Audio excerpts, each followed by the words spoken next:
Good morning, everyone. We are on chapter 8 on the topic pollination and fertilization. Pollination is the transfer of pollen grains. As you all know, pollen grains is the male reproductive unit that is released from anther, which is a bilobed structure. So the transfer of pollen grains from the anther to the stigma. Stigma is a female reproductive part and it is a part of carpel, that is the male reproductive part of a flower, to the stigma of a flower is called pollination.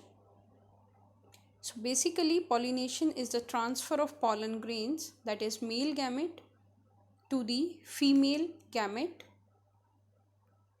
It takes place by wind, water or insects. So these all are pollinating agents. Pollinating agents carry or help in the process of pollination because these pollinating agents carry pollen grains from the anther to the stigma of a flower. So there can be two types of pollination, self-pollination or cross-pollination.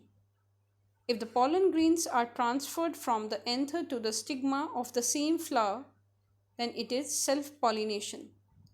And if it is transferred from the anther of one flower to the stigma of another flower, then it is cross-pollination. You all know that pollination takes place by wind, insects, water and animals. So these all are pollinating agents because they are facilitating the process of pollination by transferring the pollen grains from the anther to the stigma of the carpel. So in the diagram given above, you can see in the first diagram, both the male and female part are located on the same flower. So they can exchange their gamete and it is considered as self-pollination.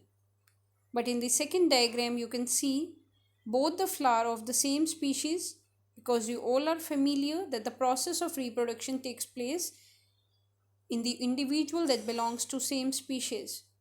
So you can see the flower belongs to the same species and the pollinating agent is butterfly here.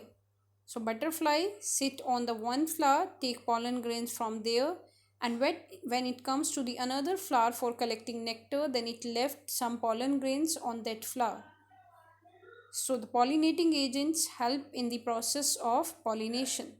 Then it is cross pollination because there are two different flowers of the same species involved in this process. Next one is fertilization. Fertilization is what? When the pollen grains from the anther transfer to the stigma, it makes a pollen tube. Pollen tube is formed by pollen grains and this pollen tube is extended up to the ovules. So this pollen tubes makes a passage for the pollen grains so that they can be easily moved up to the ovules present in the ovary of the carpel. In the ovule, the male germ cell, that is male gamete pollen grain, fuses with the female germ cell, that is female gamete egg or ovule, to form a zygote. So the fusion of male gamete, that is pollen grains, with the female gamete, that is ovules, with the help of pollen tube is known as fertilization. So to carry out the process of fertilization, the pollination process is very essential.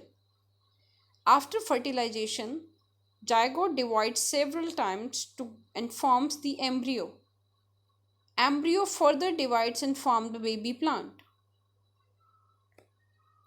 In the process of fertilization, the ovules develops into seeds and the ovary ripens and becomes fruit. Thank you.